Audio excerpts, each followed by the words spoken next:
भारत का सबसे बड़ा दुश्मन दाऊद इब्राहिम मारा जा चुका है। ये खबर जरूर आपने कई प्लेटफॉर्म्स पर देख और सुन ली होंगी, लेकिन आज इस वीडियो में मैं आपको ये बताने जा रही हूं कि दाऊद इब्राहिम की मौत का सच क्या है और उसके बाद अब पाकिस्तान से निकलकर एक ऐसी चौंका देने वाली खबर सामने आई है जिसे सुनकर आप बहुत हैरान होने वाले हैं। सबसे पहले मैं शुरुआत करती हूं दाऊद इब्राहिम अंडरवर्ल्ड डॉन। इसका नाम आपने इससे पहले भी कई बार सुना होगा।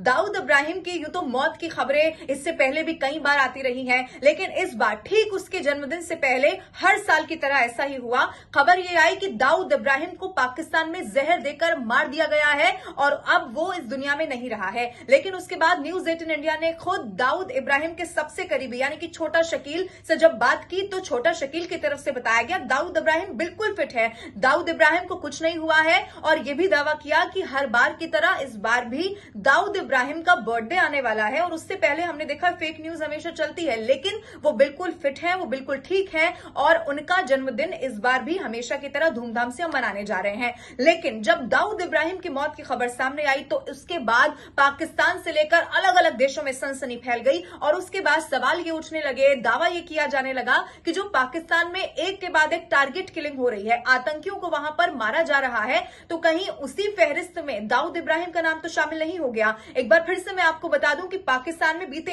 एक साल में अगर आप देखेंगे तो बड़े बड़े आतंकी ऐसे हैं जिन्हें अज्ञात बंदूकधारियों ने मार दिया है, उन्हें मौत के घाट उतार दिया है।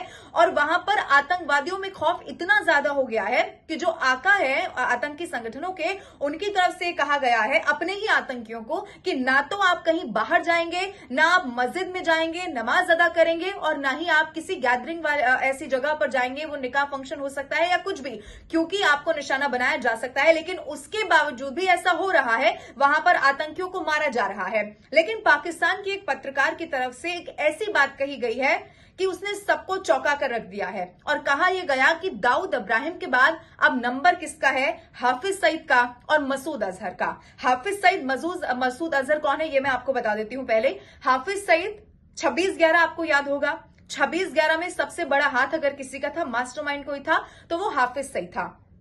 इसके अलावा मसूद अजहर जो जैश-ए मोहम्मद से ताल्लुकात रखता है और इसका नाम इससे पहले कई सारे मामलों में आ चुका है, कई सारे बड़े आतंकी हमलों में, और सबसे ज्यादा चर्चा में रहा पुलवामा हमला, आपको याद होगा जो 2019 में हुआ था, उसमें भी इसी का हाथ था यानी कि मसूद अजहर का। अब ये कहा जा रहा है कि जो फहरिस्त है, जो टारगेट किलिंग की जा रही है, उसमें नाम अब इसका इन दोनों का आ सकता है। हालांकि एक दावा और भी किया गया कि जो नवाज शरीफ हैं वो हिंदुस्तान से अब अपनी करीबी को बढ़ाना चाहते हैं, तो क्या इसमें कोई रोल हो सकता है? क्योंकि आप देखिए ये बिल्कुल क्लियर है और भारत ने, हिंदुस्तान ने हमेशा अपना स्टैंड आतंकवाद को लेकर बिल्कुल साफ रखा है। और चाहे वो पाकिस्तान हो, चाहे वो कोई ऐसा देश हो जिसके साथ भारत के अच्छे संबंध हो, लेकिन अगर किसी भी रूप में आतंकियों को कोई पनाह देता है या पाकिस्तान का आतंक के तौर पर या आतंकवाद के किसी भी मसले को लेकर समर्थन करता है, तो हिंदुस्तान दो टूक अपनी राय रखता है और ये कहता है कि चाहे संबंध बिगड़ते हो तो बिगड़ जाए, लेकिन वो ऐसे किसी भी देश से संबंध नहीं रख सकते, अच्छे ताल्लुकात नहीं रख सकते जो आतंकवाद का समर्थन करता हो। अब पाकिस्तान की जरा एक बार और बात कर लेते हैं। पाकिस्तान इससे पहले भी, जिस पर आरोप हमेशा ये लगता रहा है कि वो आतंक को पालता पोसता है और अपने यहां पर पनाह देता है, जो जानकारी दाऊद इब्राहिम को लेकर है वो भी यही कहती है कि दाऊद इब्राहिम अगर अभी कहीं पर छिपा बैठा है तो वो कहां पर है, वो पाकिस्तान में ही है। कराची में होने की इससे पहले भी कई बार खबरें सामने आती रही हैं। लेकिन अब आप देखिए कि जो ठिकाना सबसे महफूज वहां पर आतंकियों को लगता था, यानी कि अगर वो पाकिस्तान में है तो कोई उनका कुछ नहीं बिगाड़ सकता, लेकिन अब पाकिस्तान में भी उनकी टारगेट किलिंग की जा रही है और इसके पीछे कौन है, अज्ञात बंदूकधारी। तो अब सवाल यह भी है कि क्या ये फहरिस्त और भी लंबी होने वाली है? अभी मैं आपको बता दूं, लश्कर ए तैयबा के 4 से 5 आतंकियों के मारे जाने की खबर मिल चुकी है और अभी जो सबसे ताजा खबर है वो खान बाबा हबीबुल्लाह जो लश्कर ए तैयबा से संबंध रखता है, उससे मारा गया है।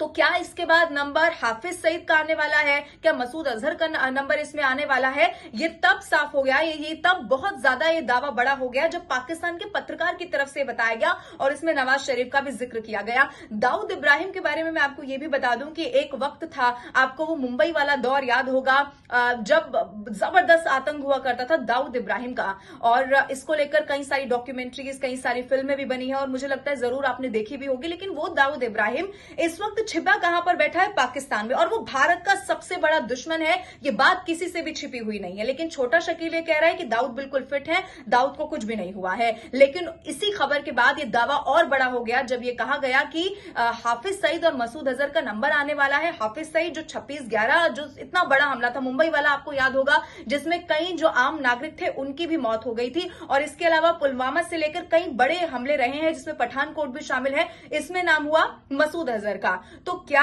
अब पाकिस्तान में रहने वाले आतंकी वहीं पर मर रहे हैं, वहीं पर उनकी हत्या की जा रही है? और इसके आगे नंबर किसका आने वाला है? क्या सच में हाफिज सईद और मसूद अजहर, या फिर कोई और भी इस लिस्ट में शामिल है, इस फेहरिस्त में शामिल है? इस पर नजर हमारी लगातार बनी रहेगी। लेकिन ऐसी ही खबरों के लिए आप जरूर हमारे वीडियोस देखिए और न्यूज 18 इंडिया के यूट्यूब चैनल को आप जरूर सब्सक्राइब करिए। आपको ये वीडियो कैसा लगा ये भी आप कमेंट करके जरूर बताइए।